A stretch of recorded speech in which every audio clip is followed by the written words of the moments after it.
frozen. You were frozen. You were. No, you were frozen. Oh, really? I thought you were frozen.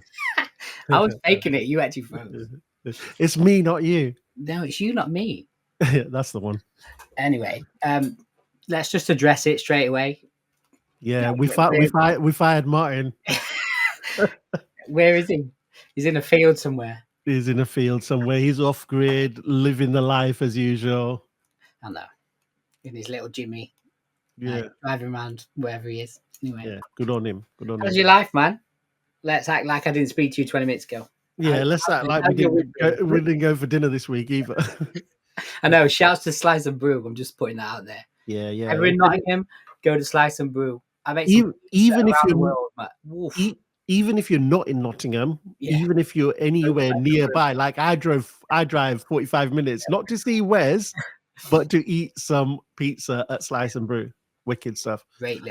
So this is different. There might be an update on Restream, but Lena, what's up? Ian, what's up? We can see you in the chat. Did you started commenting and we saw it straight away? So I don't know whether you saw any of us back behind the scenes stuff. Let us know.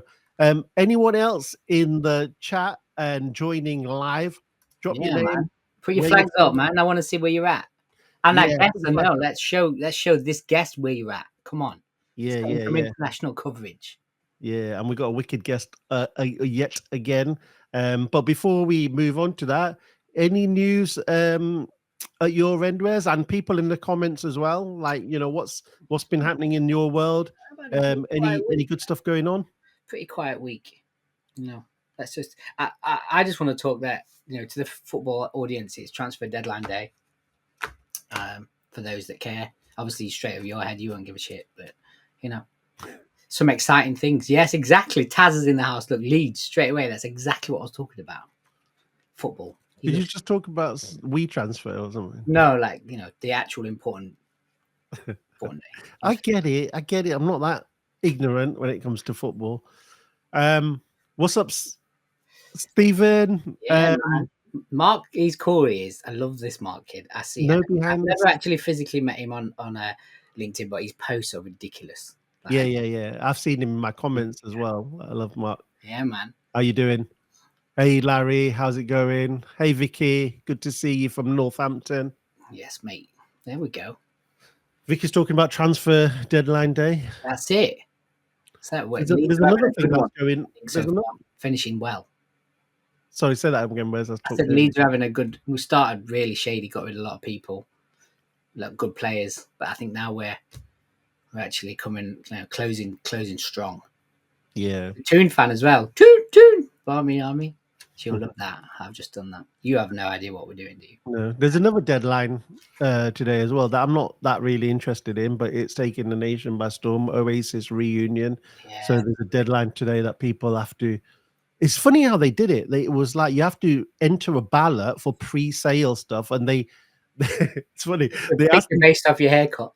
Yeah, probably, and your Parkers.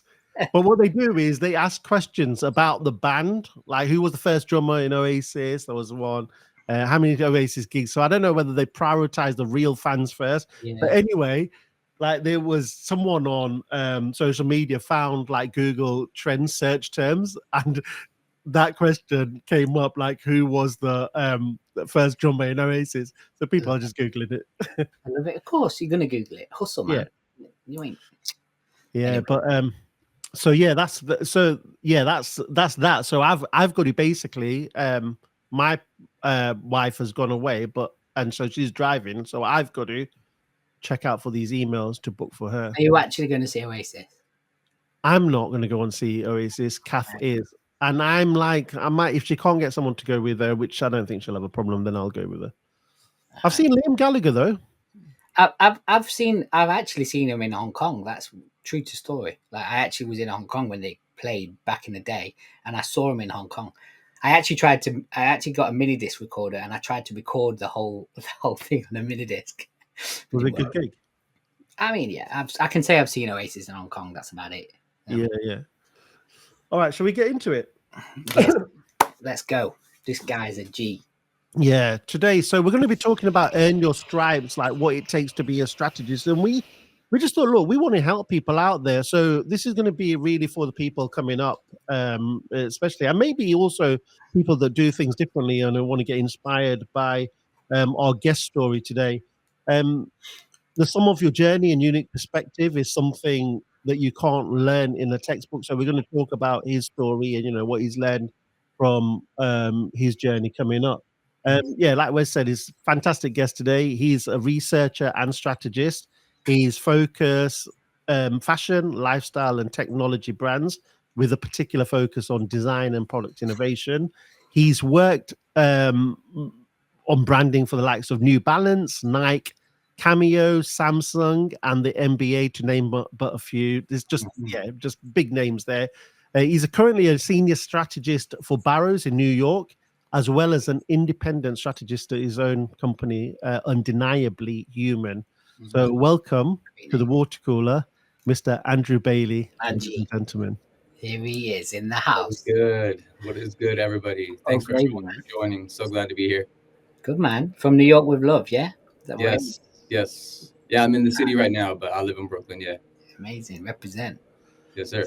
Yeah, so we were talking obviously behind the scene. You've been in Brooklyn for 15 years now. And we had to cut our pre-chat short because I wanted to hear more about this story. So let's get into it. Where did it all start? Like, your career into what you're doing now. Yeah, I mean, as a strategist, I suppose your career starts off at a particularly early age. Just generally being interested in humans and kind of how people work. For me, it started off in like the hardcore punk scene when I was like 12, 13, started going to shows.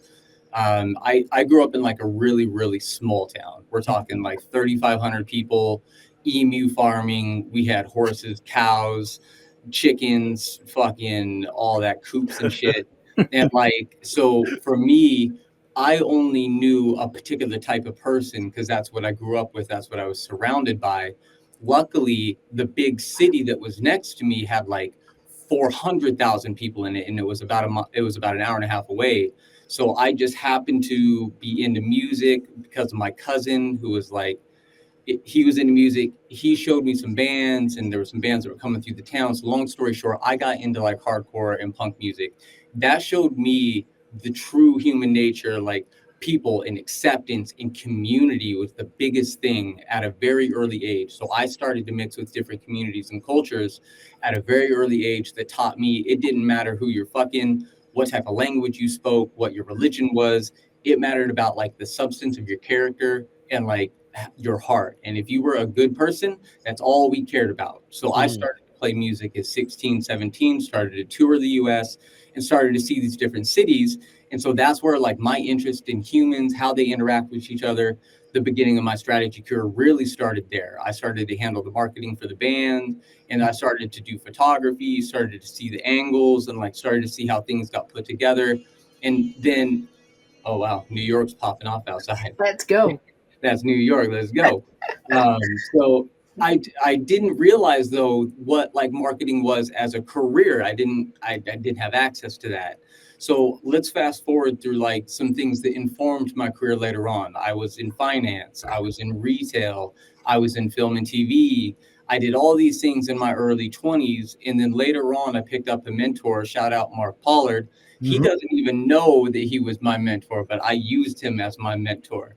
I would, slide into his DMs and ask him like all these types of questions. I'd obviously like took his course Sweathead and I read his book. And I just latched on to Mark and all the content that he started to create. And I just couldn't get a strategy job. No one would hire me. I didn't have a college degree. Like they were like, yo, like, where's your advertising background? We're not seeing it. So I ended up getting into advertising by way of my tech background. Right. So I was like a SaaS account manager, managed some large accounts in the health and beauty space, like started to learn the lingo, got a production job, started doing digital production, worked my way into Condé Nast, started doing some big production work there, some digital production.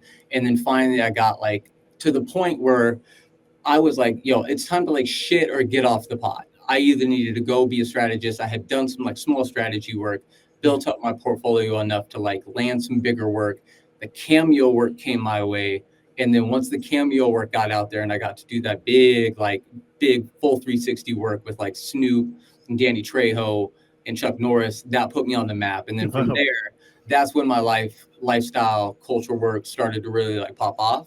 And then from there, I started to use my interest in design to inform my career. And that's what I've been doing over the last like year or two, was really focusing on design strategy and how like brand experience, retail design, brand and identity, how we are looking at that from a design aspect, from a strategy aspect, how those two things work together, and how we present that to the world. Yeah.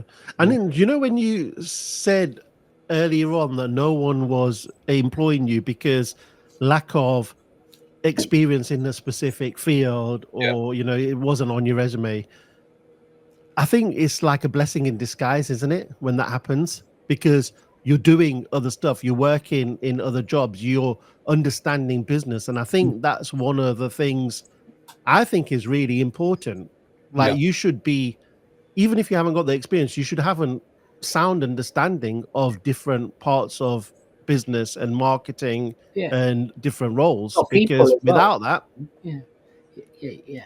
You're navigating people and emotions and behaviors, you know. So Well, that's, I've always been of that opinion. A strategist job is to empathize with the people that they're trying to sell to or market to on behalf of a brand, and that connection is a very important thing.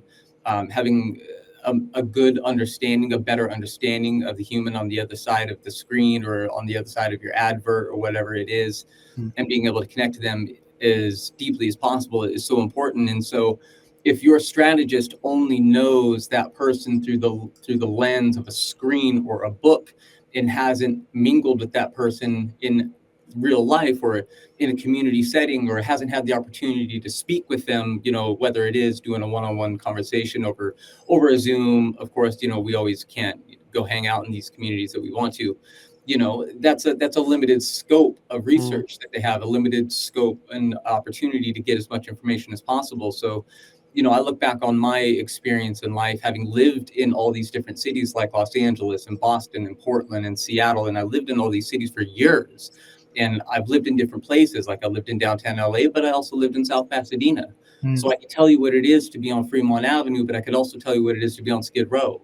I have these varying different areas that I can pull from, and that informs the conversations and the memories and the experiences that I pull from and input that into conversations that I have now.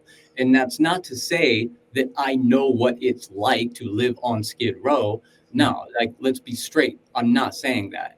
But what I am saying is that I have anecdotal information that I can give, and I can give some color to creative briefs. I can give some color to conversations that can help steer creative territories one way or another, that's based on lived experience in combination with data that I've pulled from specific sources, GWI, Mintel, or different areas of the internet. Amazing. So like, just lean back into that. I know this is an interesting question, and I've known you time, and I've never asked you this, but did you always know or want to be a strategist, or did you fall into it? Absolutely fell into it. I had no idea what a strategist was until I started working as a producer for an agency called Ruckus. They were a digital production agency, and we worked with a bigger agency. And these people called strategists got looped in. And I was like, whoa, you guys are fucking weird. And I'm fucking weird. And like, I'm not saying weird to be derogatory. I'm saying weird as in like interesting. I'm using it as a term of affection. I like this. Like, I like that you guys are poking my brain. Like, you guys are asking me these really interesting questions. You guys are like constantly, like, I'm asking you something and then you're asking me something. Like, what's that quote? To be interested, you have to be interesting. that's it. Yeah. So that was always something that was interesting to me, is just constantly asking questions. And I really enjoyed that. I followed the same path. You know what I mean? Like, I didn't have a clue. And then when you start like getting into agency life, it's like a planner versus a strategist versus a creative planner. Like, it just goes down that warren of madness. But yeah, I'm with you, man. Like, I think it's just it's going back to the people and the behavior side. It's like understanding the art of following up a question with another question to dig a little deeper, to get a little answer, or to Yeah. get a further forward to a place which is uncomfortable. But when that uncomfortable hits, you know you're in a good place, right? You know you're starting to get somewhere.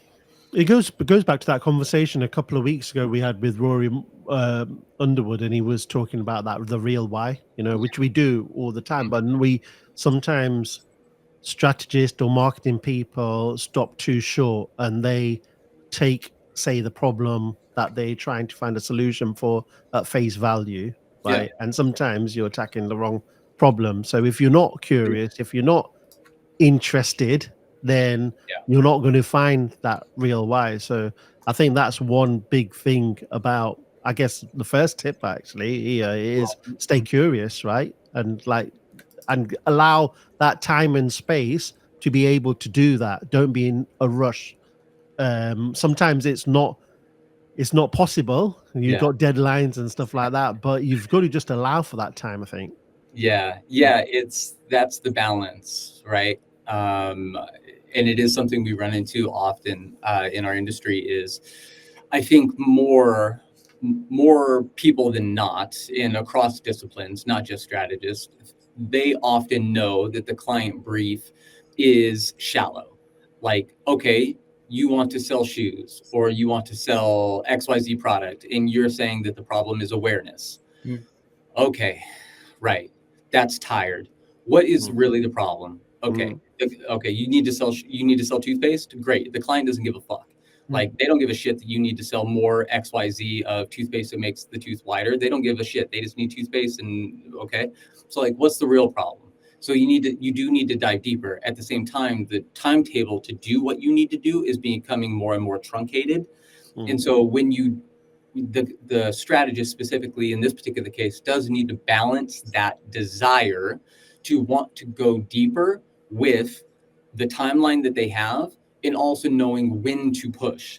Like, is this something that I want to spend the time and energy on to try and solve? Because is this toothpaste going to change the world? No. Is that where I want to spend my time and energy? No. Am I in an agency that is working to do that? Maybe not. Maybe you are. Maybe the agency that you are is an NPO or an NGO type of agency that is working with toothpaste brands that are trying to change the world. Maybe it's a novel type of toothpaste, and that is where you do spend your time and energy. But if you're working with a big holding company agency and your toothpaste is one of the 100,000s that are out there, and it's a commoditized toothpaste, it's a ho-hum toothpaste, I wouldn't, as a strategist, try not to spend all of your time and energy on trying to change the world with that one toothpaste. That's one of those briefs that, maybe just get that one done, knock it out, spend your time and energy on another brief that has a bit more chops to it. Yeah. How much does the research, because I know in your profile, which first time I've seen this, actually, you've actually on a couple of places you say I'm a researcher, or I do research and strategy. Yeah. Where I would say research is part of that strategy. So that suggests to me that that's a huge part of what you do. And I know I'm probably answering my own question here, that there's a fine balance, because sometimes there isn't that research, but you still have to explore that, right? Am I right? Yeah. So, like, in my particular role now, like, the research that we do is going to be a bit of like desktop research. And so we're going to be just taking a look at like broad things on the internet, things that we have access to, a lot of the free tools that are available to us out there. But we all also going to be doing primary research, conducting user interviews, doing user journeys, doing user mapping, looking at deeper data tools. Like, we have access to GWI and some additional, like, more round data numbers that we have to do. And that's going to be the research side of it, where we take sets of data that we're able to pull, and then we have to do the strategy side of it, which is taking from Mark Pollard, an informed opinion on how to win. So we have to take the research that we do and then make an informed opinion on how to win out of it. And I do think it's important to separate the two, because sometimes you don't have such a delineation of the two. Sometimes, like on creative strategy per se, you're not doing so much research. It's a bit of desktop research, but it's leaning a bit more on the intuition, maybe a bit more on that like innate knowledge that you have because you've lived in a particular community, or you have a particular cultural knowledge that comes with you based on your lived experience, and you're able to apply that to the creative strategy. Yeah. So in this particular role that I have, because of the client that I work with, they do require hard numbers to go along with the lived experience in order to sell the strategy in. Yeah. Yeah. I'm going to jump onto a question because I want this to be going back and forth, if you don't mind. And I think it's a great question as well. Many hats here that a strategist wears, right? And a lot of experience and different angles that we draw upon. Here, would love to hear your definition of a strategist. Yeah, so that's a good question, and I saw that, and I've been actually thinking about how to answer that. I did too. Exactly. That's of it. I mean, no matter how I answer it, it's going to piss a ton of people off. Yeah, exactly. So you're going to have so I'm going to qualify this answer. Yeah. So you're going to have a strategist in varying different industries, and that is ultimately going to be, you're going to have a nuanced answer depending on where you go. However, I do think that there is an underlying answer that you could give probably for all of those, and it's going to be a bit lofty because I don't have a definitive answer, like a short, succinct one off the top of my head. But it's just going to be, a strategist is going to be somebody who is naturally curious in seeking to solve problems using creativity. Yeah, I wrote down something similar. It's quite obviously, I'm not shocked, but I had basically it's a person, or definitely a person who plans and directs actions to achieve a goal or a common goal. You know what I mean? Like, that's boiling it down. I think, hold that point, guys. Throw your ideas in the chat. Yeah, good idea. What's your definitions of it? Because I know there'll be strategies. I can see 3, 4 already. Yeah, how would you describe that? I think the fact that you said it's going to piss a load of people off is because it is sometimes a little bit of a subjective title, just because you get various levels of strategists with different backgrounds, and that's what kind of, I think, makes you a strategist. But I think your last point in terms of your response, Andrew, you said problem solving. I think all strategists are problem solvers 100%. And solution finders, right? So yep. And I think just it is a means to solving the problem, and how you get there is going to be the biggest piece. I'm a friggin' therapist. I 100% agree with that. Yep, you're absolutely right. One of the things you said, Wes, that I absolutely agree with is like having the execution on the backside of it. Because like a lot of times strategy, especially like more, I don't want to say huckster strategy because that's a negative connotation, but like a lot of strategy that gets sold out there by independent strategists is like really blue sky thinking. And it's like these big grandiose ideas, and then it lands in the lap of the brand or the owner or the founder, especially of a startup. And they're like, okay, great, really awesome idea. What the fuck do I do with this? And so, so I do think a strategist, a responsibility of the strategist is to have an executable idea or a plan of action with that. Not saying you have to have the creative execution, because that's where your creative team comes in, obviously, but a executable plan for that strategy. We've been asked a few times on this. I don't know if it was Simon that asked it, wasn't it? Like Simon Dixon. He put I remember this one well.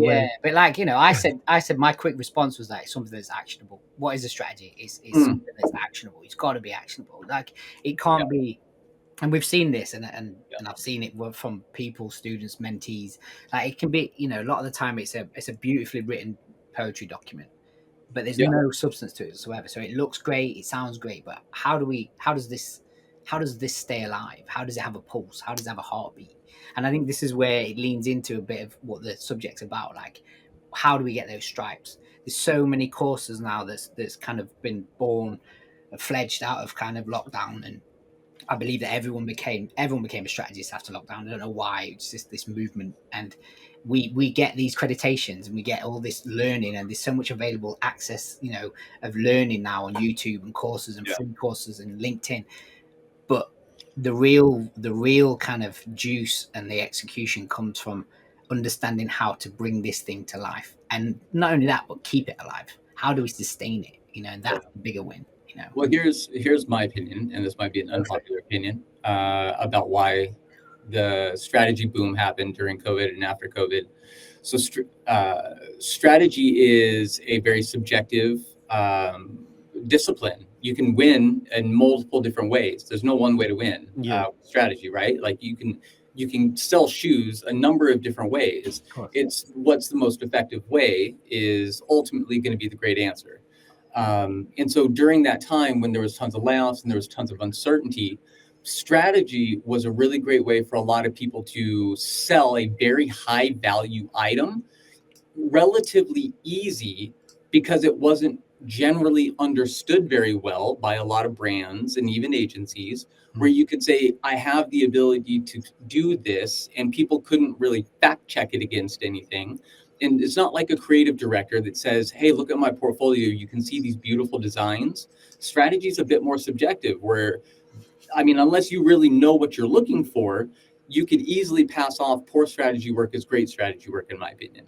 Yeah. So if you could sell it, right? If you're a great salesperson. Yeah. So I think that, and I'm not saying everybody's doing this, of course not, but I think that that's why sometimes like it kind of boomed and it was a high dollar value item to sell. And so what we're seeing now, though, is that we're seeing a huge devaluation of strategy from a dollar figure. Agencies are pricing director levels at senior levels. Strategy on freelancing rates have gotten cut huge, like almost half. And so what we're seeing now is that the market value for strategy is decreased big time. And so I think we're seeing like a level set where people are like, okay, strategy isn't worth what it was in the past. And I don't know where it's, I don't think it's going to go back up. Yeah, I agree. And there's definitely been a trend in that, in the reduction. Yeah. We've seen it in our work, haven't we, Ash? Like that. Yeah. Why don't you think it's going to get up? Is it generally a lot of things are being commoditized? Copywriting, design, a lot of things, strategy, right? Yep. It's so there's the influx of AI and the ability to do what appears to be the easier tasks, which we know not to be easy. Writing especially is not easy. Like good writing is not easy. Great writing is extremely fucking hard. And so, but when you're a brand, especially like a small to mid-sized brand or a founder, you don't have that understanding how difficult that is. And you think you can just type something into ChatGPT 4 or Gemini and it'll pop you out what you need, no problem. And so you're seeing the value of a creative director or a creative team or a strategist, and you're like, God dang, that's really expensive. So you're not willing to pay what it is to get the great work. And so what I think it is yes, there's that. But I also think that it is the number of really great talent that got laid off is out. And so people having to lower their number to get employed. So you're having a combination of like tools and availability freeing up or tools and availability to get the work done at a lower cost, people doing the work for a lower cost. And so it's bringing the ceiling down, bringing the floor up. And I think it's just we're meeting here at this like new middle. So true. And unfortunately, the new middle isn't a great number for me here in New York. Yeah. You know what I mean? Like my salary where I'm at now is good, you know, like for a senior strategist. But like I'm looking at like comparatively, like all around, I'm seeing these new salaries come out for directors. Yeah. And I'm like, yo, that's my salary. Like that director salary is like my salary. Yeah. And I'm like, holy shit. Yeah. And I'm seeing salaries over there in the UK. I saw a senior level salary over there in the UK that's mid-level salary here in the States. And I'm like, absolutely fucking not. Yeah. Like, how do you live there in London? Yeah. It's crazy. I've seen it in like, I've been back 11 years now. And like, just in that time, I mean, that's a decade, but just, you're exactly right. Like what I used to earn compared to like what I would earn here is night and day. It's crazy. But let's just touch a bit on what you said, because I think it leans into a nice segue into this little conversation we're having before we went live. So you know, go back in and dig in on this statement you made about there is no entry level strategist, because I think this is super important. And I don't want to dishearten any juniors on here, but I think it's no, it's a good thing. What you're saying. 100%. Yeah, it's a good thing. I do want to touch on Stephen. I never know with the PH. Sorry, brother. I do want to mention that's a good question. Yes, they do. Strategists need to know how to sell strategy. Like it is so important. Like it's number like ultimately it's the number one thing, especially if you work at a big agency. And selling strategy doesn't just mean understanding your strategy. Selling strategy means understanding the politics within your organization and also within the brand. Your narrative on your strategy, like how you speak to it, is going to differ depending on your department. Like you're selling it to your creative team is one way, you selling it to the new biz team is going to be another way. You're just hyping up different areas of that, and like you need to know like how to navigate that big time. And then of course if you're an independent, selling your strategy is going to be much different selling it to a founder than it is if you're selling it to an internal team. So that's a great question, Stephen. Yes, absolutely. Like being able to demonstrate outcomes with your strategy and having an emphasis on like, hey, we have this amazing creative idea. It's absolutely brilliant, but here's how it's also going to ladder up to that business need that you guys have is so important. Letting them know you understand both sides, the creativity and the business, is extremely important, especially as an independent. So we kind of I suppose if you want to package what we've just talked about in the last 10 minutes in terms of packaging it up, it's we're talking about skills, strategists, needs, and you're from what you're saying, you're leaning to, and I like this, is the soft skills more than the hard skills. So the hard skills like planning, research, like data analysis, I suppose marketing, business acumen. Soft skills are the things that you can't really teach: communication, leadership, I guess, in workshops, problem solving, critical thinking, being adaptable. You also mentioned, I think it might have been behind the scenes, like the emotional intelligence as well. All of these I things. wanted to touch on that. I think this leans into that question I was just going to go into. Yeah, I want to make sure I answer that. Yeah, because actually, I want to make sure we're good on time. Are we good to answer? We're good. We're good. Yeah. Okay. Which question do you want me to answer? So this was going into like that. There is no junior strategist. Like, which I think is really important to kind of so they do roll into each other. So here's my thoughts on that. And when I say there are no junior strategist titles, I'm not saying that to mean that they're to dishearten or to discredit anybody out there with a junior strategist title. What I'm saying is that you're actually doing like a mid-tier job. When you are hired on as a strategist, the work that you're doing, the level of work that you're doing, typically at most agencies, of course, I'm not speaking across the board, but at most agencies, at most established agencies, is a mid-level job. I mean, the how you have to carry yourself, how you have to navigate the personalities, how you have to navigate departments, the writing that you have to do, the research that you have to do, the not necessarily deck building, but being able to put a narrative together. That is mid-level work. And so please, like when you get those jobs, even if it is a junior title, please hold yourself with esteem. Like hold your chin up, be very confident about that. I think that it goes a long ways to holding yourself with like confidence and getting over imposter syndrome, which is a big piece of strategists, especially. It can be a very lonely profession. Yeah. And then let's flip into this emotional intelligence, because I'm a huge fan of this, and people who know me well know me. I preach this, and I learned this actually in New York as a skill. It is. Yeah. Emotional intelligence is probably, as a strategist, is one of the top skills that you need to learn if you don't have an innate ability to do it. And the reason for that is you are constantly in your own emotions. In not being able to navigate comfortably and efficiently others' emotions makes it very difficult to think objectively during your day doing work. And if we are constantly in our own emotions, trying to think objectively and empathetically on behalf of others, that is difficult to do very good strategy, in my opinion, because we need to be objective. Me as a white cis male, I can't go in doing work for an audience and community that's not my own, because I can't pretend that I think I know what I'm talking about. I need to go in saying, I don't know what the fuck I'm talking about.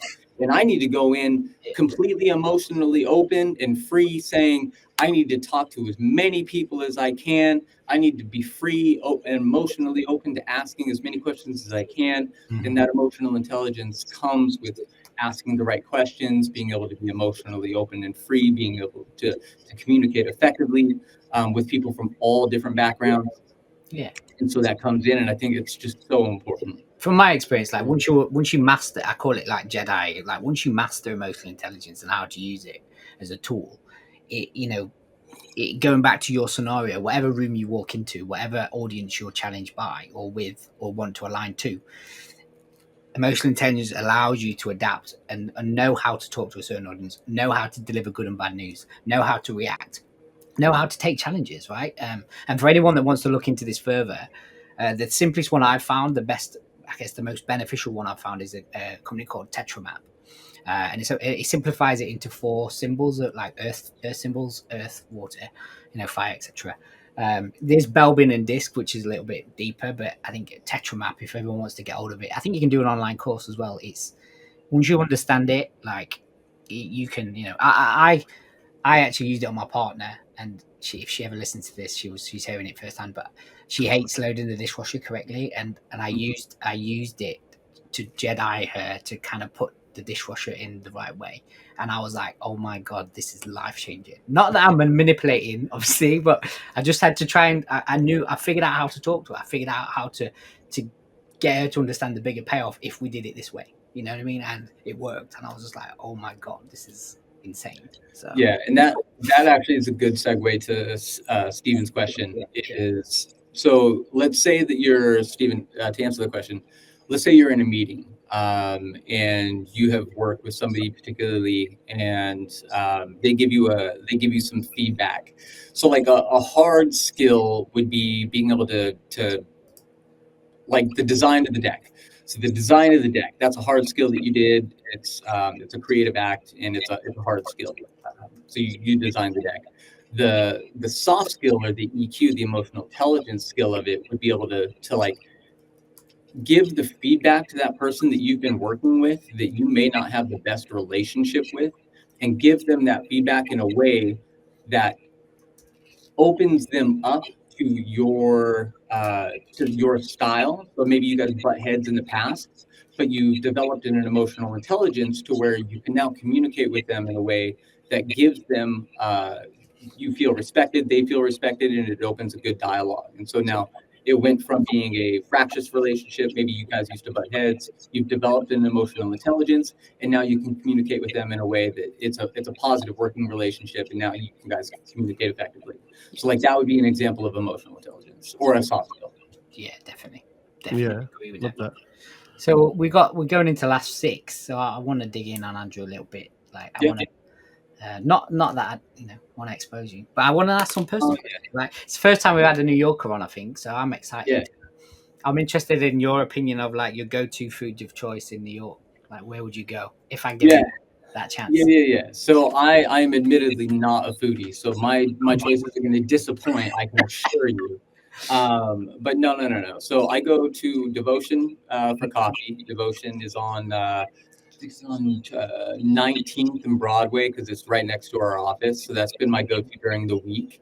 During the weekend, I go to Cafe Bureau in Williamsburg. It's actually a clothing shop. Yep. But it's got some good coffee, and just the vibe there is cool. It's owned by a creative himself. He's got some of his artwork up in there. It's kind of like a skate vibe. It's cool. And then for like food, Seva in Astoria. Never been. Oh no, Seva in Astoria, bro, is like the best Indian food I've had, hands down, here in the States. It's clay pot chicken. It's not too sweet. They don't put too much cream in it. Mm-hmm. It's the perfect consistency, the perfect spice, never gristly on the chicken, like so perfect. It's a date, man. Next time I'm there. That's, dude, absolutely. It's small, family owned. It's been there forever. It's absolutely perfect. And then Potbelly for like the quick go-to lunch. Yeah, I was gonna say like, what's a little takeout? Takeouts like always like Potbelly or chopped salads. Yeah. Yep, because they do. Or Mezza. Shout out Mezza. They're on. We're gonna have loads of ats in the YouTube. Yo, everyone go hit Mezza on Broadway. I don't know if they have other locations, but they're always friendly, always quick, and always good with the portions, and it's reasonably priced. It's like Mediterranean, super super good. Yep, Okay, shout out. another insight. Like, what's your song in the shower, man? What do you belt out? What's my what? Your song. What song do you sing in the shower? Come on, man. Oh no, I don't sing in the shower, dog. Come I on. don't have time to sing in the shower. I'm like the 30-second shower dude. I'm like in black, like out. But no, man, I've been listening to like a lot of like score music lately, like music scores, like movie Film scores. score, yeah. Yeah, Film class. scores. Hans Zimmer, man. Late night. Dude, I mean, he's classic. Adam Weiss. Everyone go check out Adam Weiss, Weiss, on Instagram or Spotify. He's an independent musician. He wrote the film score for a independent film called Little Mirror by a artist called Caviar. I went to the screening last week. It was absolutely brilliant. Made by a person of color. It's about his coming of age, and how he used to think about himself as a small child and just being free and open. He's a wonderful human and just a really really brilliant composer, Adam Weiss. Please check him out and to check out Caviar as well. And my last question that some people may know about you or not, but like your kind of love for cars, man. Oh yeah. Let's go into this. Yeah, man. So like back when I was in when I was like, I mean, I've always had a love for cars, but like I'll try to keep it tight. So my love for cars started when I was like really young because I grew up on a farm and we always had like cars and stuff around. But like I really got into cars when I started building Volkswagens. Yeah. So like I used to have these old Mark III Jetta. I used to have a Mark IV 20th edition Jazz Blue. Then I had some E30s. I had an E21. I had an E28, like BMW. He's like, I don't know what you're talking about. Yeah, it's all good, man. It's all good. If you know, you know. Yeah, and so like I'm getting to know. But what it did was it gave me community, man. Like a lot of my best friends, like I grew up, made community or friends all over the country, and like I would move to like when I moved to Tampa, I just called my friend and was like, yo, I want to move. And he was like, okay, cool. Why don't you just like come kick it at my place? So like boom, 19, packed my Mark III Jetta, jacked it up because it used to be super low, like put some regular wheels and tires on it, drove across the country, like just super easy. It's interesting, full circling back, because like you started the call about the importance of understanding and being involved in a community, and that's kind of tied it all. Dude, without community, bro, I'd be dead. I mean, we didn't talk about like my addiction and how I battled that and came through it. But like, if I didn't have good people around me through the communities that I involved myself with, whether it was music or it was tennis, like a competitive tennis player, like if I didn't have some of the key figures in those communities that like stood by me even through my bullshit, and were like, yo, we see it in you, just like stop fucking around, squash it. Yeah, like stop being a fucking idiot. Like, you know, if I didn't have that support though, I know. I wouldn't have made it. So, you know, shout out to communities, man. We need more community just in life, like too many individual thinking, too much separation, in my opinion. Like we just need more community and more rowing in the same direction. Doesn't matter what you're about. It's like just let's all row in the same direction at least. Yeah. Especially with the job in terms of what we do. If you're not employed by someone and you're a consultant, you're kind of a lone wolf in terms of a strategist, it's a lonely place, man. Like, you know, you need that support and community. Do you mind if we just flip-flop back to the question? Because I think this is a really good question from Vicky. Do you find it easier to talk to founders, business owners outside of work first, so they aren't in that work zone, so they open up more? And I like this because I was going to talk about, you know, when we were talking about research, like focus groups, and they can give us some information, but it's in this contrived setting, isn't it? And it's almost like, do you really get insight from people the right way? Because they almost just giving you answers like what you want to hear, almost. Yeah, it's you know, it really depends. So if I'm working with like a small independent, like a clothing shop, for instance, like Local Hoops, right? Like that's a brand that I really like, and I'd like to work with those people. and like I happen to know like one of the co-founders, that would be a brand that like I would want to get the co-founder, go out and like have a coffee with him and like chat with him, and then maybe like ask him some questions while we're there, and then maybe also do like a more formal setting.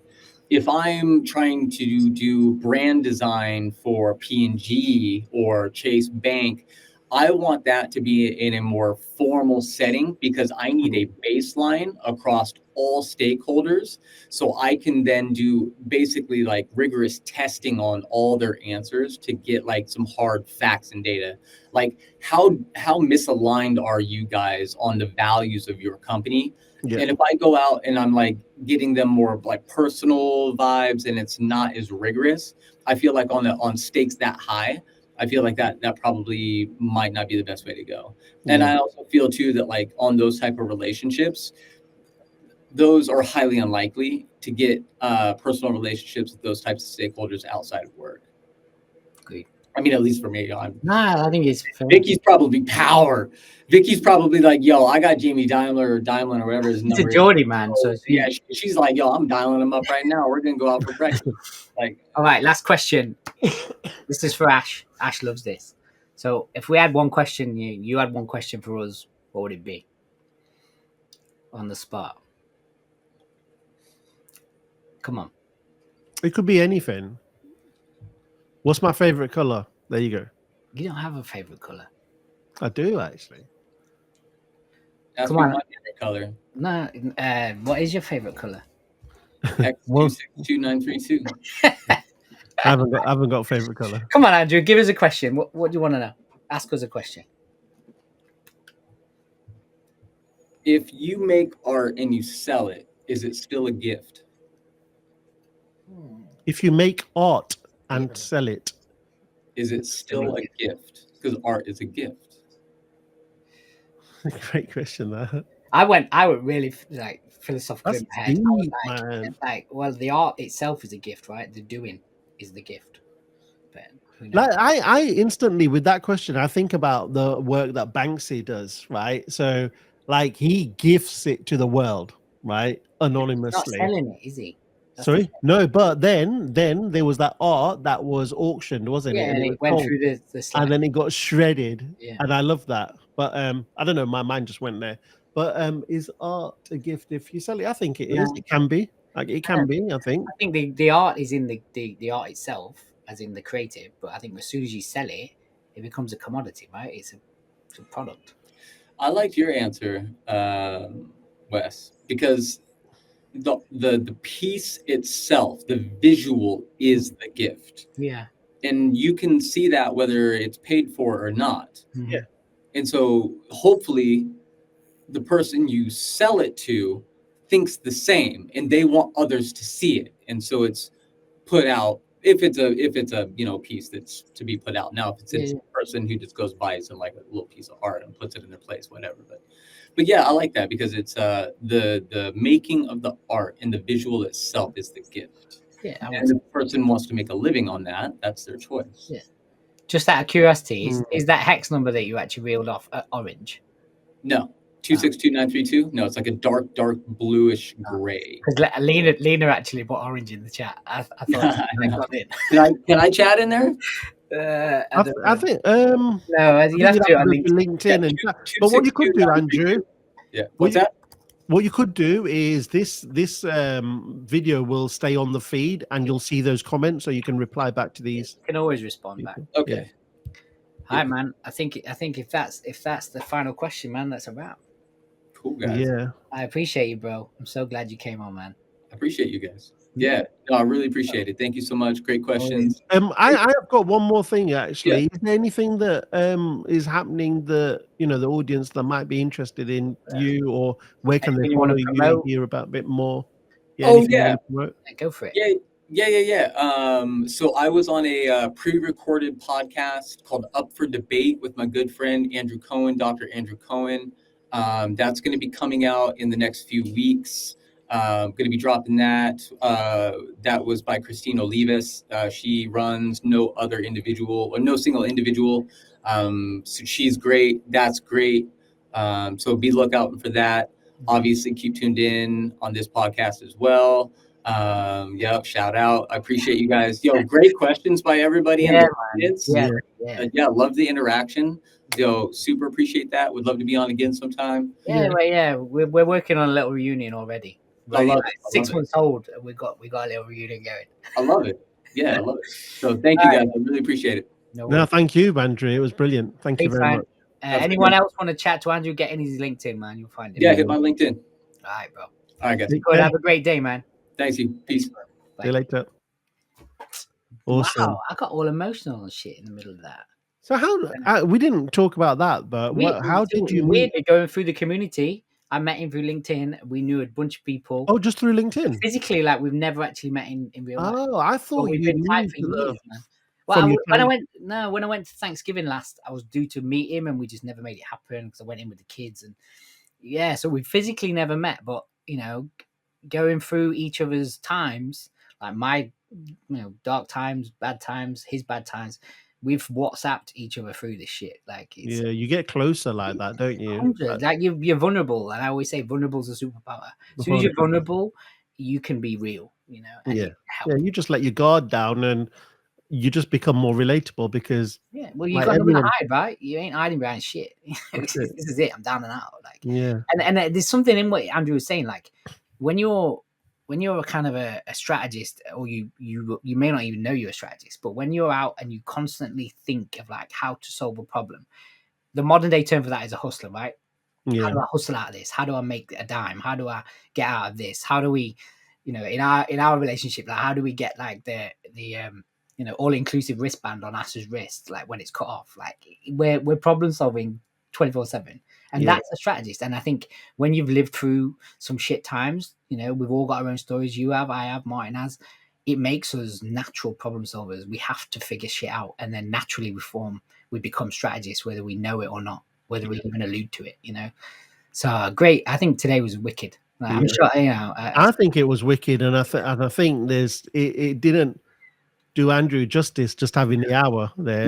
we could have chopped it up for a minute, but yeah, and fair play to him. He came in last minute. We had a little cancellation, and he held it. And we could have. Yeah, and what a guest, man! Oh, what have you dropped? I've just dropped my 10p out your pocket. my wedding ring, which I've been messing around with. So I better find that. On that note, I think we should wrap. Right, everyone, love you. We'll drop some links in the YouTube chat for anyone wants to reach out and I guess link with anything that we've mentioned. But yeah, man, we'll see you in 2 weeks. Yeah, take care, With everyone. Martin, hopefully. Thank you very much. Yeah, definitely with Martin next time. Love y'all.